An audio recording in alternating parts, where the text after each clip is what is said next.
Promise to keep on life and politics, অর্থাৎ জীবন ও রাজনীতিতে প্রতিশ্রুতি রক্ষা করা। লিখেছেন জো বাইডেন। আমেরিকার ভবিষ্যৎ গড়ার কারিগর জো বাইডেনের অসাধারণ জীবনযাত্রা। আপনি কি কখনো ভেবেছেন একজন প্রেসিডেন্ট আসলে কেমন হওয়া উচিত? তাহলে আসুন জো বাইডেনের জীবনের এই চমকপ্রদ গল্পে ডুব দেই। এক এমন মানুষ যার যাত্রাপথ লক্ষ লক্ষ মানুষকে অনুপ্রাণিত করতে পারে। একবার ভাবুন তো, ছোটবেলায় এক ক্যাথলিক ছেলে ন্যায় বিচার আর মানুষের সেবা করার মূল্যবোধ শিখে বড় হচ্ছে। সেই ছেলেটি একদিন এমন মানুষ হয়ে গড়ে ওঠে যে টানা 50 বছর ধরে তার বিশ্বাসের জন্য লড়াই করেছে। এটা কিন্তু কোনো বানানো গল্প নয়, এটা জো বাইডেনের বাস্তব জীবনের কাহিনী। এখন প্রশ্ন হলো, আপনি কেন এই গল্প শোনার জন্য সময় দেবেন? কারণ কয়েক মিনিটের মধ্যে আপনি জানবেন কিভাবে বাইডেন কঠিন পরিস্থিতি সামলেও আরও শক্তিশালী হয়ে উঠেছেন। এমন একজন মানুষ যিনি ছোটবেলায় তোতলাতেন, তিনি পরে হয়ে গেলেন লক্ষ লক্ষ মানুষের কণ্ঠস্বর। আপনার কি মনে হয় আমেরিকার সিনেট সবসময় এমন বিভক্ত ছিল? ভুল ভাবছেন। বাইডেনের গল্পে আপনি দেখবেন এক অন্যরকম সময়, যখন দুই পক্ষের রাজনীতিবিদরা একসঙ্গে কাজ করতেন এবং নিজেদের বিশ্বাসে অটল থাকতেন। ভাবতে কেমন অদ্ভুত লাগছে, তাই না? সিভিল রাইটসের জন্য লড়াই থেকে শুরু করে 9/11 এর ভয়ানক দিনগুলো, আমেরিকার বড় বড় মুহূর্তে বাইডেন ছিলেন সেখানে। কিন্তু এই গল্পটা স্পেশাল কেন জানেন? কারণ এই ঘটনাগুলো শুধু আমেরিকাকে বদলায়নি, বাইডেনকেও বদলে দিয়েছে। আপনি কি জানতে চান বাইডেন কেমন প্রেসিডেন্ট হতে পারেন? তার অতীতেই তার সব উত্তর লুকিয়ে আছে। প্রতিটি চ্যালেঞ্জ, প্রতিটি বিজয় আর প্রতিটি শিক্ষাই তার ভবিষ্যৎ ভীষণ তৈরি করেছে। এই ভিডিওটা মিস করবেন না। এখানে আপনি জানবেন কিভাবে তার ক্যাথলিক পরিবেশ তাকে শিখিয়েছে নীতি আর মূল্যবোধ, কিভাবে তিনি রাজনৈতিক সমস্যাগুলোকে সামলেছেন, আর কেন তার 50 বছরের অভিজ্ঞতা এখন সবচেয়ে বেশি গুরুত্বপূর্ণ। ভিডিওটি শেষে আপনি বুঝবেন কিভাবে স্ক্র্যান্টন, পেনসিলভানিয়ার এক সাধারণ ছেলে একদিন আমেরিকার সবচেয়ে বড় পদের প্রার্থী হতে পারল। আরও গুরুত্বপূর্ণ হলো এই গল্পটা কেন প্রতিটা আমেরিকানের জন্য গুরুত্বপূর্ণ। যাই হোক না কেন তাদের রাজনৈতিক বিশ্বাস। তাহলে রেডি তো জো বাইডেনের এই অসাধারণ গল্পযাত্রা শুরু করার জন্য? চ্যাপ্টার 1, জো বাইডেন শৈশবের চ্যালেঞ্জগুলো যেভাবে জয় করলেন। জো বাইডেনের শৈশবের একটি বড় বাধা ছিল ভয়ঙ্কর তোতলামি। ক্লাসে বা মানুষের সামনে কথা বলা ছিল তার জন্য দুঃস্বপ্নের মতো। কথা আটকে যেত, গলায় এসে থেমে যেত শব্দগুলো। এ কারণে বারবার লজ্জিত হতে হতো ছোট জোকে। কিন্তু হাল ছাড়েননি বাইডেন। তিনি নিজেই একটি বিশেষ পদ্ধতি বের করেছিলেন। আয়নার সামনে দাঁড়িয়ে কথা বলার অনুশীলন করতেন, কবিতা আর বক্তৃতা মুখস্থ করতেন, বারবার ধীরে ধীরে উচ্চারণ করতেন, কোথাও আটকে গেলে আবার শুরু করতেন। মুখের পেশিগুলো শিথিল করার কৌশল নিজেই শিখে নিয়েছিল। তার এই অবিরাম অনুশীলন ফলে দিয়েছিল। ধীরে ধীরে তিনি তোতলামি কাটিয়ে উঠতে শুরু করলেন। যে ছেলেটি একসময় লজ্জায় মুখ তুলতে পারত না, সেই ছেলেটি হয়ে উঠল আত্মবিশ্বাসী একজন বক্তা। বড় বড় জনতার সামনে দাঁড়িয়ে এখন সহজেই কথা বলতে পারেন বাইডেন। বাইডেন তার তোতলামিকে জীবনের একটি গুরুত্বপূর্ণ শিক্ষা হিসেবে মনে করেন। এটা তাকে শিখিয়েছে কিভাবে ধৈর্য আর দৃঢ়তার সঙ্গে লড়াই করতে হয়। এই পদক্ষেপগুলো তার রাজনৈতিক কেরিয়ার ভিত্তি তৈরি করেছে। যে কোনো সমস্যায় মুখোমুখি হওয়ার সাহস আর কখনো হাল না ছাড়ার মানসিকতা তিনি এখান থেকেই অর্জন করেছেন। শৈশবের এই অভিজ্ঞতা তার সহানুভূতি বা ইমপ্যাথি গড়তেও সাহায্য করেছে। বাইডেন কখনো ভুলতে পারেননি কিভাবে তাকে নিয়ে উপহাস করা হতো। একবার স্কুলে এক নান তাকে তোতলামির জন্য অপমান করেছিলেন। বাড়ি ফিরে মাকে বলার পর তার মা স্কুলে গিয়ে সেই নানকে হুঁশিয়ারি দিয়েছিলেন, যদি আবার এমনটা হয় তাহলে ছাড়বেন না। এই ঘটনা বাইডেনকে এক বড় শিক্ষা দেয়। বুলিদের, যারা দুর্বলদের অপমান করে, সামনে কখনো মাথা নত করা যাবে না। তার পুরো কেরিয়ারে তিনি বঞ্চিত ও অবহেলিতদের পক্ষে লড়েছেন।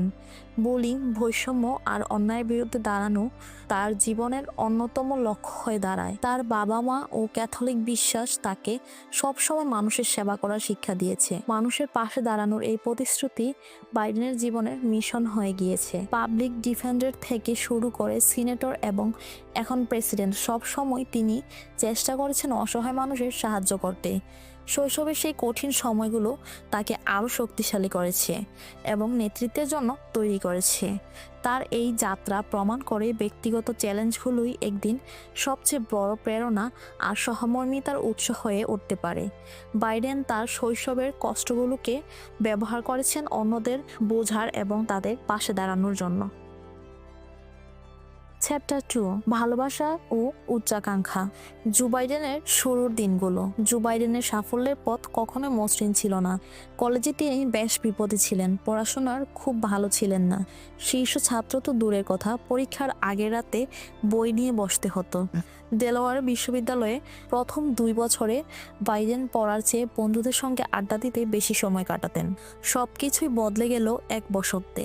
বাহামাসের ছুটির সময় যখন তিনি নেলিয়া হান্টারের সঙ্গে দেখা করলেন, তাদের প্রেমের গল্পটা ছিল বেশ অপ্রত্যাশিত। নেলিয়া ধনী পরিবারের মেয়ে আর বাইডেনের ক্যাথলিক মধ্যবিত্ত পটভূমি, কিন্তু এই দুই ভিন্ন জগতের মানুষের মধ্যে সংযোগটা ছিল গভীর ও বদলে দেওয়ার মতো।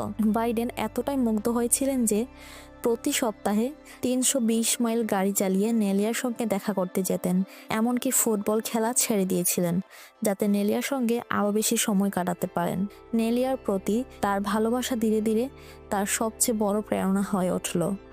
নেলিয়া বাইডেনের প্রতি অগাধ বিশ্বাস রাখতেন। তার এই নির্ভরতা বাইডেনকে নিজেকে নিয়ে নতুন করে ভাবতে শেখায়। তিনি বাইডেনকে পড়াশোনায় মনোযোগ দিতে উৎসাহিত করতেন। শেষ বর্ষে বাইডেনের ফলাফল উল্লেখযোগ্যভাবে ভালো হলো। শেষমেশ তিনি successfully Syracuse university college of law এ ভর্তি হতে পারলেন। ল স্কুলেও নেলিয়া তার পাশে ছিলেন। ফাইনাল পরীক্ষার আগে তাকে পড়ার রিভিশন করাতেন। বাইডেনের বাবাও গুরুত্বপূর্ণ ভূমিকা পালন করেন। তার মাধ্যমে বাইডেন উইলমিংটনের একটি নামকরা ল ফার্মে ইন্টার্নশিপের সুযোগ পান। শুধু গড়পড়তা একাডেমিক রেজাল্ট নিয়েই নয়, বাইডেনের আত্মবিশ্বাস আর মানুষের সঙ্গে সহজে মিশে যাওয়ার ক্ষমতা তাকে চাকরি পেতে সাহায্য করে। ব্যক্তিগত ও পেশাগত জীবনে সব কিছুই ধীরে ধীরে ঠিকঠাক হতে শুরু করলো। তিনি নেলিয়াকে বিয়ে করলেন, পরিবার শুরু করলেন এবং ল ক্যারিয়ারেও যাত্রা শুরু করলো। কিন্তু বাইডেন আরও বড় কিছু হতে চেয়েছিলেন। তার ভেতরে একটা তীব্র ইচ্ছা ছিল জনগণের সেবা করার। নেলিয়ার সঙ্গে তার প্রেম শুধু রোম্যান্স ছিল না, এটি ছিল উচ্চাকাঙ্ক্ষা আর আত্মবিশ্বাসের জ্বালানি। বাইডেনের এই যাত্রা প্রমাণ করে ভালোবাসা একজন মানুষের জীবনে কতটা শক্তিশালী প্রেরণা হতে পারে। এটি মানুষকে নিজের ক্ষমতা আবিষ্কার করতে এবং স্বপ্ন পূরণের পথে এগিয়ে যেতে সাহায্য করে। চ্যাপ্টার 3, জো বাইডেনের যাত্রা, আইন থেকে অসহায়দের রক্ষা করার পথ। জো বাইডেনের আইনজীবী হিসেবে ক্যারিয়ারের শুরুর দিকে একটি ঘটনা তার জীবনকে বদলে দেয়। তিনি একটি ল ফার্মে কাজ করছিলেন। তখন একটি মামলায় এক মারাত্মক আহত ওয়েল্ডারের বিচার দেখেন। কোম্পানির আইনের ফাঁকফোকর খুঁজে বের করে ক্ষতিপূরণ দেওয়ার হাত থেকে বেঁচে যায়। এই ঘটনা বাইডেনকে গভীরভাবে নাড়া দেয়। ওয়েল্ডারের পরিবারের অসহায় অবস্থা দেখে বাইডেন উপলব্ধি করেন যা আইনি তা সবসময় নৈতিক নয়। তিনি বুঝলেন আইন মানুষের সুরক্ষার জন্য হওয়া উচিত, শুধু কর্পোরেশনের সুবিধার জন্য নয়। 1960-এর দশকে বাইডেন উইলমিংটনে ভয়ানক বর্ণবৈষম্যের সাক্ষী হন। মার্টিন লুথার কিং জুনিয়র হত্যার পর সিভিল রাইটস আন্দোলন তীব্র হয়ে ওঠে। গভর্নর ন্যাশনাল গার্ড পাঠিয়ে কালোদের পাড়া টহল দিতে শুরু করেন। কঠোর কারফিউ জারি করা হয় আর অস্ত্র হাতে সাধারণ মানুষকে ভয় দেখানো হতো। বাইডেন বুঝতে পারেন এই ল ফার্মে বসে থেকে তিনি কখনো ন্যায় বিচারের জন্য লড়াই করতে পারবেন না। তিনি সাহসী একটি সিদ্ধান্ত নিলেন, সম্মানজনক এই চাকরি ছেড়ে দিলেন এবং মানুষের প্রকৃত সাহায্যের পথ খুঁজতে বের হলেন। তিনি পাবলিক ডিফেন্ডার হিসেবে কাজ শুরু করলেন। যাদের পক্ষে আইনজীবী নেওয়ার সামর্থ্য নেই তাদের প্রতিনিধিত্ব করতে লাগলেন। আর বেশিরভাগ ক্লায়েন্টই ছিলেন ইস্ট উইলমিংটনের দরিদ্র কৃষ্ণাঙ্গ বাসিন্দা। পাশাপাশি একটি ক্রিমিনাল ডিফেন্স ফার্মেও যোগ দেন, যেখানে হতাশাগ্রস্ত মানুষের জন্য সিভিল কেস লড়তেন। এই অভিজ্ঞতা তাকে শিখিয়েছিল যে শুধু ব্যক্তিগত মামলা জেতা যথেষ্ট নয়। তিনি সিস্টেমিক পরিবর্তন আনতে চাইলেন, এমন আইন ও নীতি তৈরি করতে চাইলেন যা সত্যি মানুষের উপকারে আসবে। এমন সময় ডেলাওয়্যার কাউন্টি কাউন্সিল নির্বাচনে দাঁড়ানোর প্রস্তাব পান। বাইডেন বুঝতে পারলেন এই সুযোগ তাকে বৃহত্তর সামাজিক পরিবর্তনের পথে নিয়ে যেতে পারে। শুরুর অভিজ্ঞতাগুলো তাকে এমন এক রাজনৈতিক ক্যারিয়ারের জন্য প্রস্তুত করেছিলেন যা সবসময় অসহায় মানুষের সুরক্ষার নিবেদিত থাকবে। জো বাইডেনের এই যাত্রা প্রমাণ করে ব্যক্তিগত অভিজ্ঞতা কিভাবে একজন মানুষের পেশাগত পথ বদলে দিতে পারে। ন্যায় বিচারের প্রতি তার অঙ্গীকার শুরু হয়েছিল একটি কোর্টরুমে, আর শেষ পর্যন্ত তা পৌঁছে গেছে জাতীয় রাজনীতিতে।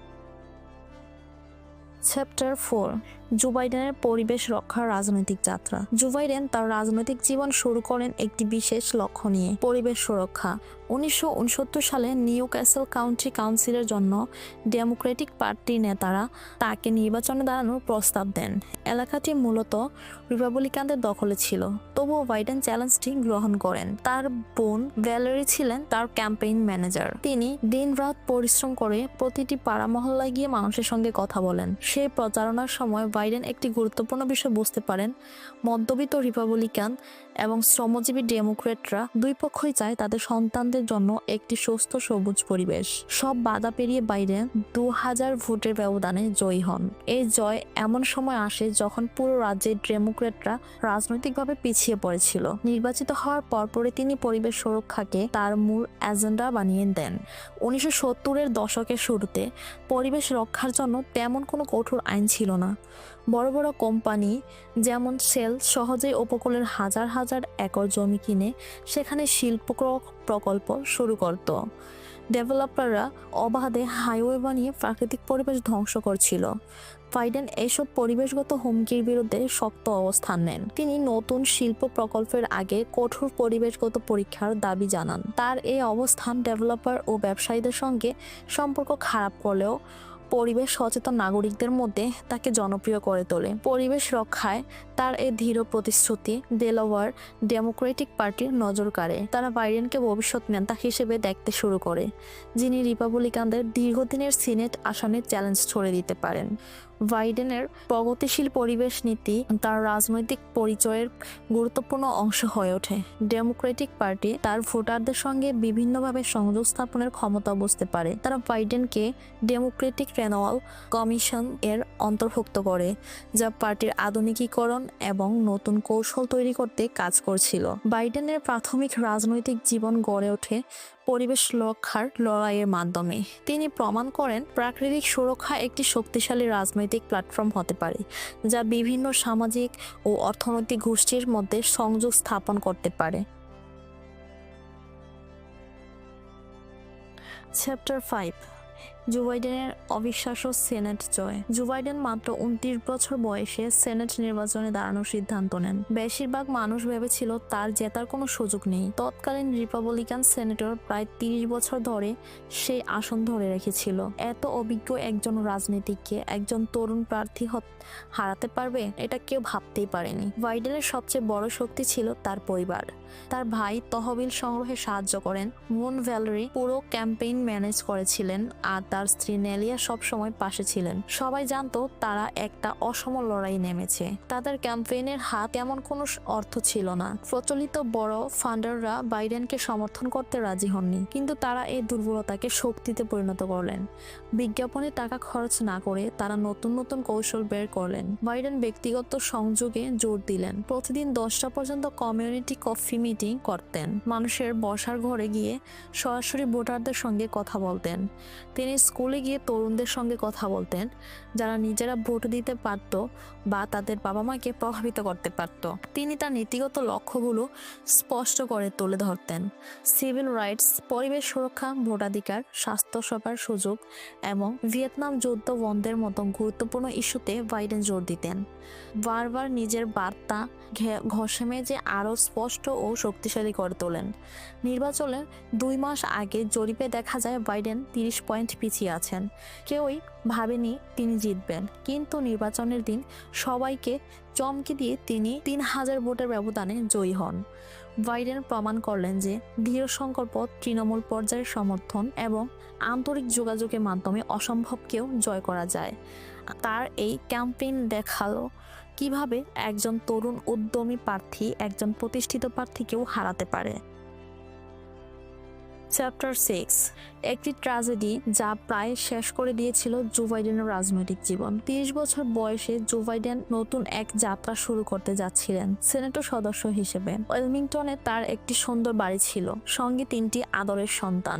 বাইডেনের জীবন যেন একদম পরিপূর্ণ মনে হচ্ছিল, কিন্তু 1972 সালে বড়দিনের ঠিক আগে একটি মর্মান্তিক দুর্ঘটনা তার জীবন বদলে দেয়। একটি ভয়াবহ গাড়ি দুর্ঘটনায় তার স্ত্রী নেলিয়া এবং তার কনিষ্ঠ মেয়ে নাওমি মারা যান। তার 2 ছেলে ভিউ ও হান্টার গুরুতর আহত হয়। বাইডেন তখন ওয়াশিংটনে ছিলেন। খবর পাওয়ার সঙ্গে সঙ্গে তিনি ছুটে যান বাড়িতে। সন্তানদের হাসপাতালে দেখে তার ভেতরটা ভেঙে পড়ে। দুঃখ এতটাই গভীর ছিল যে তিনি সবকিছু ছেড়ে দেওয়ার কথা ভাবেন, এমনকি আত্মহত্যার কথাও মাথায় আসে তার। তিনি বুঝতে পারেন কিভাবে তীব্র সুখ মানুষকে সেই চরম পথ বেছে নিতে বাধ্য করে। কিন্তু হাসপাতালে শয্যাশয়ী তার ছোট ছেলেদের দিকে তাকিয়ে বাইডেন আবার শক্তি খুঁজে পান। ছেলেরা তখন খুব ছোট, আর বাবার উপস্থিতি তাদের জন্য অপরিহার্য। বাইডেন সিদ্ধান্ত নেন তিনি তাদের ছেড়ে যেতে পারবেন না। হঠাৎ করে সেনেটের ক্যারিয়ার তার কাছে তুচ্ছ মনে হতে থাকে। তিনি সেনেটের মেজরিটি লিডার মাইক ম্যানসফিল্ডকে জানিয়ে দেন যে তিনি আর সেনেটে যোগ দিচ্ছেন না। তার মতে একজন বাবা হওয়া রাজনীতিবিদ হওয়ার চেয়ে অনেক বেশি গুরুত্বপূর্ণ। তার ছেলেদের এখন তার প্রয়োজন, সেনেটের নয়। কিন্তু তার সহকর্মীরা তাকে ছেড়ে থাকতে রাজি ছিলেন না। সেনেটর হিউবার্ট হামফ্রে প্রতিদিন হাসপাতালে ফোন করে বাইডেনের খোঁজ নিতেন। ম্যানসফিল্ড তাকে স্মরণ করিয়ে দেন তিনি এবং তার স্ত্রী এই সুযোগের জন্য কত কঠোর পরিশ্রম করেছিলেন।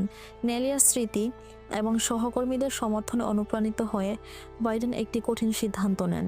1973 সালের 5 জানুয়ারি হাসপাতাল থেকে সরাসরি তার ছেলেদের পাশে দাঁড়িয়ে বাইডেন সেনেটের সদস্য হিসেবে শপথ নেন। এখান থেকে শুরু হয় এক দীর্ঘ রাজনৈতিক যাত্রা যা তার ভবিষ্যৎকে গড়ে দেয়। এই ট্র্যাজেডি তাকে পুরোপুরি ভেঙে দিতে পারত, কিন্তু বাইডেন সেই ধ্বংসস্তূপের মধ্যে থেকে সাহস খুঁজে নেয়। তার এই মানসিক দৃঢ়তা পরবর্তীতে তার রাজনৈতিক জীবনের অন্যতম বৈশিষ্ট্য হয়ে ওঠে। চ্যাপ্টার 7, সেনেটে জো বাইডেনের প্রথম দিনগুলো। সুখ থেকে শক্তিতে। সেনেটে প্রথমবার যখন যোগ দেন জো বাইডেন, তখন তিনি ভেতরে একদম ভেঙে পড়েছিলেন। শোক আর রাগ তার প্রতিটি দিনকে গ্রাস করেছিল। প্রতিদিন কাজ শেষে তার শুধু মনে হতো বাড়ি ফিরে যাই। তিনি লাঞ্চে একা খেতেন, অন্য সেনেটরদের সঙ্গে মিশতেন না। বাইডেন নিজেকে পুরোপুরি আলাদা করে ফেলেছিলেন, কিন্তু তার সহকর্মীরা তাকে একা ছেড়ে দেননি। মাইক ম্যানসফিল্ড, তার হিউবার্ট হামফ্রে প্রতি সপ্তাহে তার খোঁজ নিতেন। টেডি কেনেডি তাকে জিমে যাওয়ার জন্য আমন্ত্রণ জানাতেন। অন্য সিনেটররা তাকে ডিনারের জন্য ডাকতেন। ধীরে ধীরে বাইডেন তাদের সঙ্গে যেতে শুরু করেন। সহকর্মীদের এই বন্ধুত্ব এবং সমর্থন তার কাছে অনেক বড় হয়ে ওঠে। তখনকার রাজনৈতিক পরিবেশ ছিল অস্থির। ভিয়েতনামে যুদ্ধ চলছিল।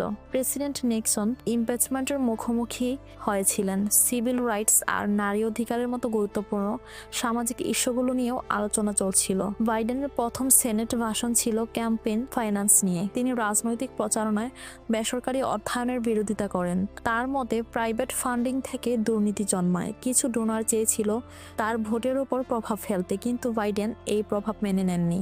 তার এই ভাষণ জনপ্রিয় হয়নি, কিন্তু তাতে তার কোনো ভ্রুক্ষেপ ছিল না। বাইডেন কখনো বিতর্কিত অবস্থান নিতে ভয় পাননি।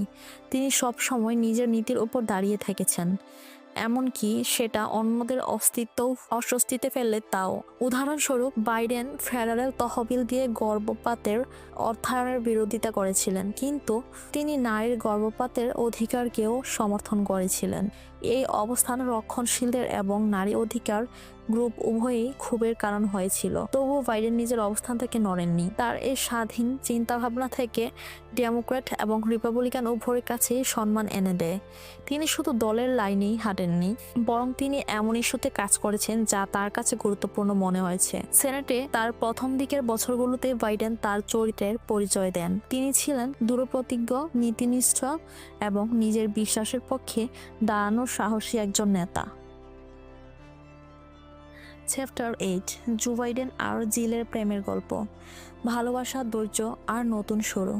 মার্চ 1975 সালে জো বাইডেনের জীবনে পুরোপুরি বদলে যায়। তার ভাই তাকে জিল জ্যাকস বসের নম্বর দেন। হঠাৎ একদিন বাইডেন তাকে ফোন করেন।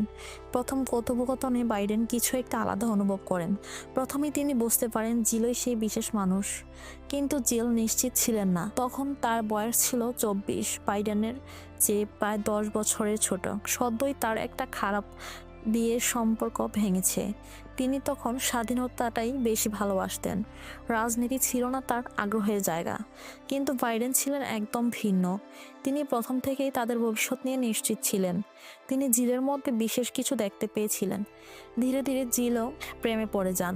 শুধু বাইডেনের নয়, তার 2 ছেলে এবং হান্টারকেও আপন করে নেন। বাইডেন ধৈর্য ধরে অপেক্ষা করছিলেন, কিন্তু মনে মনে ছিলেন অস্থির। তিনি চেয়েছিলেন একটা স্থায়ী সম্পর্ক। একদিন তিনি জিলকে আলটিমেটাম দেন, তাদের ভবিষ্যৎ একসাথে হবে নাকি বিচ্ছেদ তা এখনই ঠিক করতে হবে। অনেক ভেবে জিল সিদ্ধান্ত নেন তিনি বাইডেনকে হারাতে পারবেন না। তিনি চেয়েছিলেন এই পরিবারের অংশ হতে। 1970 সালের জুনে নিউ ইয়র্ক সিটিতে তারা বিয়ে করেন। এমনকি তাদের হানিমুন পুরো পরিবারের সাথেই ছিল। জিল শুধু বাইডেনের স্ত্রী নন, তার ছেলেদের জন্য এক অসাধারণ মা হয়ে ওঠেন। রাজনীতি তার প্রিয় না হলেও তিনি বাইডেনের সবচেয়ে বড় সমর্থক হয়ে ওঠেন। তার সমর্থনে বাইডেন দ্বিতীয়বারের মতো সেনেট নির্বাচনে জয়ী হন। দ্বিতীয় মেয়াদে বাইডেন তার রাজনৈতিক দক্ষতা প্রমাণ করেন। তিনি গুরুত্বপূর্ণ দায়িত্ব ফরেন অ্যাফেয়ার্স, ইন্টেলিজেন্স এবং সিকিউরিটি কমিটিতে শীর্ষস্থানীয় ডেমোক্র্যাটরা তাকে সম্ভাব্য প্রেসিডেন্ট প্রার্থী হিসেবে দেখতে শুরু করেন।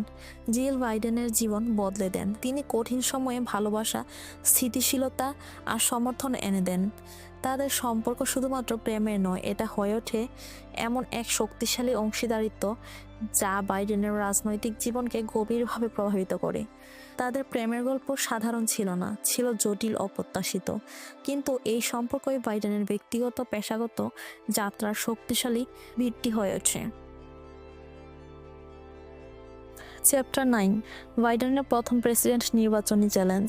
1987 সালে জো বাইডেন ঠিক করলেন প্রেসিডেন্ট পদের জন্য লড়বেন। উনি ভেবেছিলেন সেনেটের অভিজ্ঞতা ওনাকে সাহায্য করবে, কিন্তু জাতীয় পর্যায়ে প্রচার যে এত কঠিন হবে সেটা উনি কল্পনাও করেননি। বাইডেনের মিডিয়ার সাথে সম্পর্কটা একটু জটিল ছিল। প্রথম স্ত্রী আর মেয়েকে হারানোর পর থেকে উনি সাংবাদিকদের এড়িয়ে চলতেন। যখন প্রেসিডেন্ট নির্বাচনে নামলেন তখন তারা কোনো মিডিয়া মিত্র ছিল না। মিডিয়া খুব কঠোর ছিল। ওরা বাইডেনকে প্রায় সমালোচনা করত, বলতো বাইডেন শুধুই দেখনদারি, কোনো গভীরতা নেই। এমনকি ওরা দাবি করত উনি সেনেটে নাকি অলস ছিলেন। এই সব নেতিবাচক রিপোর্টারদের মাঝেও বাইডেনের প্রচার এগিয়ে যাচ্ছিল। বিভিন্ন মানুষদের সঙ্গে তিনি ভালোভাবে যোগাযোগ করেছিলেন। তার আশা আর সুযোগের বার্তা অনেকেরই ভালো লেগেছিল। কিন্তু তারপর বিপদ এলো। দ্য নিউ ইয়র্ক টাইমস একটা রিপোর্ট প্রকাশ করলো স্পিচ চুরির অভিযোগ নিয়ে। বাইডেন নাকি ব্রিটিশ রাজনীতিক নীল কিংকের বক্তৃতা থেকে লাইন নিয়েছিল, কিন্তু সঠিকভাবে ক্রেডিট দেননি। এই ভিডিওটা এক রাজনৈতিক প্রতিদ্বন্দ্বী মিডিয়াকে পাঠিয়েছিল, কিন্তু পত্রিকাটা সেটা উল্লেখ করেননি। সাংবাদিকরা বাইডেনের অতীত নিয়ে আরও খোঁজাখুঁজি শুরু করলো। কলেজ জীবনের একাডেমিক প্লেজিয়ারিজম নিয়েও পুরনো অভিযোগ খুঁজে বের করলো। তখনকার দিনে সিরাকিউস ল স্কুল ইতিমধ্যে জানিয়েছিল যে বাইডেন ইচ্ছাকৃতভাবে চুরি করেননি। উনি ঠিকভাবে রেফারেন্স করার নিয়ম জানতেন না, এটাই মূল সমস্যা ছিল। এসব আক্রমণ বাইডেনকে ভেতর থেকে ভেঙে দিয়েছিল। ওরা তার সবচেয়ে প্রিয় গুণ, ব্যক্তিগত সততা, এই জায়গাতেই আঘাত করেছিল। মিডিয়ায় এই রিপোর্টগুলো ছিল মারাত্মক। সময়টাও খুব খারাপ ছিল। তখন বাইডেন গুরুত্বপূর্ণ সুপ্রিম কোর্ট মনোনয়ন শুনানির দায়িত্বে ছিলেন। মিডিয়ার এই আক্রমণ তার প্রচার আর পেশাগত সম্মান দুটোকে বিপদের মুখে ফেলে দিয়েছিল। অবশেষে আর কোনো উপায় না দেখে বাইডেন প্রেসিডেন্ট দৌড় থেকে সরে দাঁড়ালেন। তার প্রথম জাতীয় প্রচার এরকমভাবে অপ্রত্যাশিতভাবে শেষ হয়ে গেল। এই অভিজ্ঞতা বাইডেনকে জাতীয় রাজনীতির কঠিন বাস্তবতা শিখিয়েছিল। তিনি বুঝেছিলেন মিডিয়ার তীক্ষ্ণ নজর কতটা নির্মম হতে পারে, আর যোগাযোগের সতর্কতাও গুরুতর। তবে এই ব্যর্থতা বাইডেনের রাজনৈতিক স্বপ্ন শেষ করেনি। এই কঠিন অভিজ্ঞতা ভবিষ্যতের প্রচারগুলোর জন্য তাকে তৈরি করেছিল।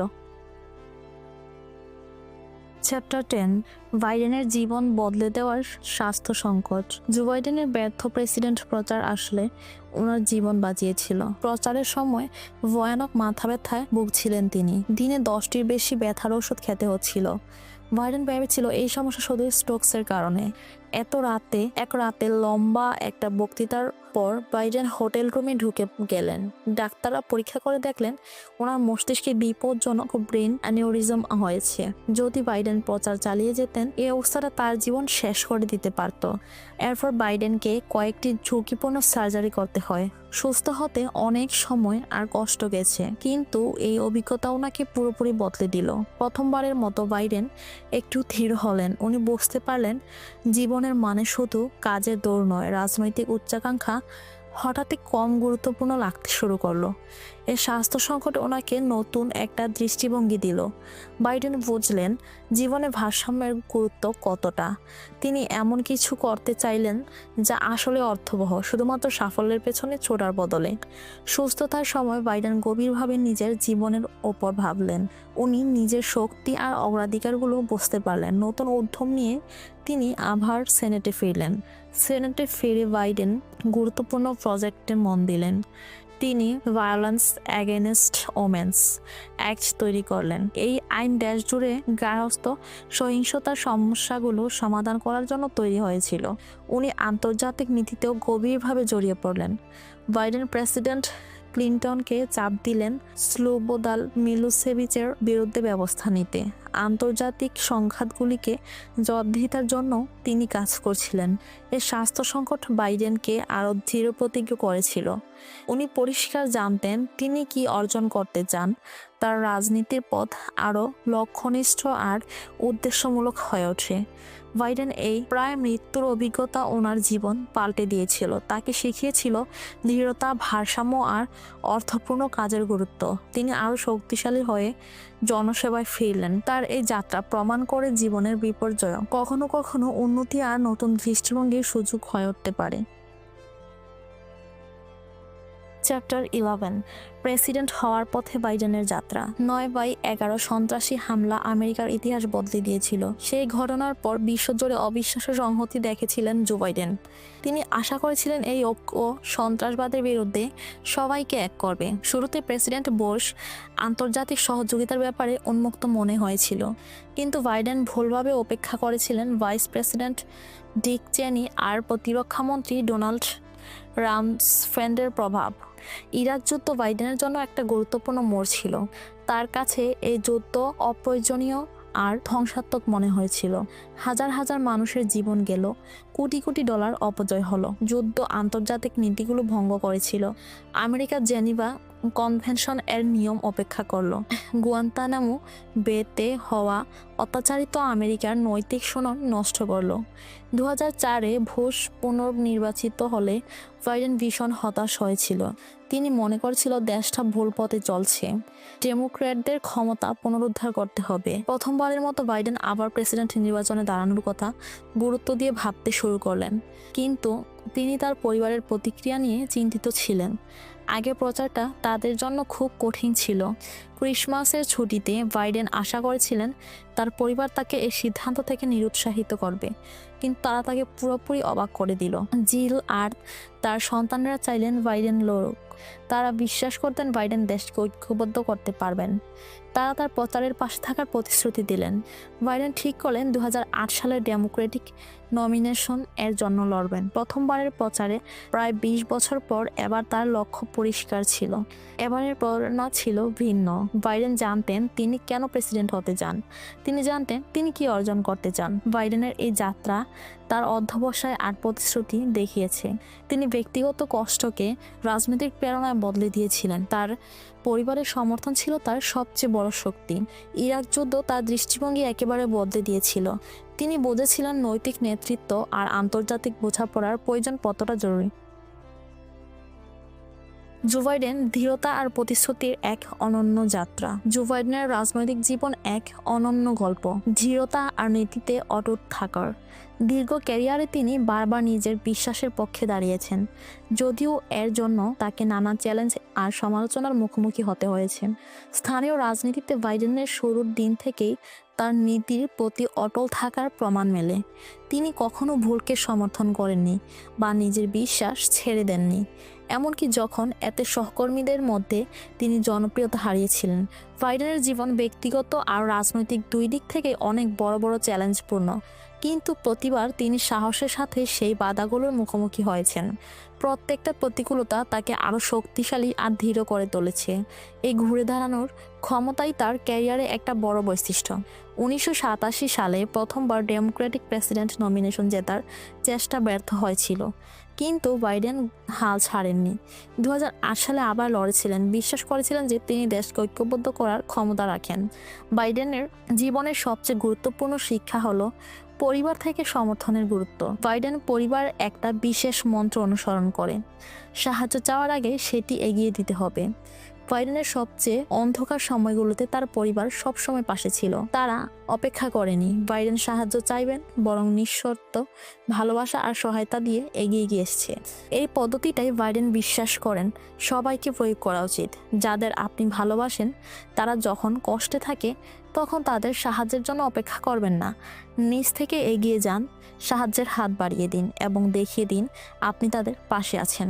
বাইডেনের গল্প হলো দৃঢ়তা, নীতি আর পারিবারিক সমর্থনের এক অনুপ্রেরণামূলক উদাহরণ। তার যাত্রা প্রমাণ করে দৃঢ় সংকল্প নিয়ে বড় বাধাও কাটিয়ে ওঠা যায়।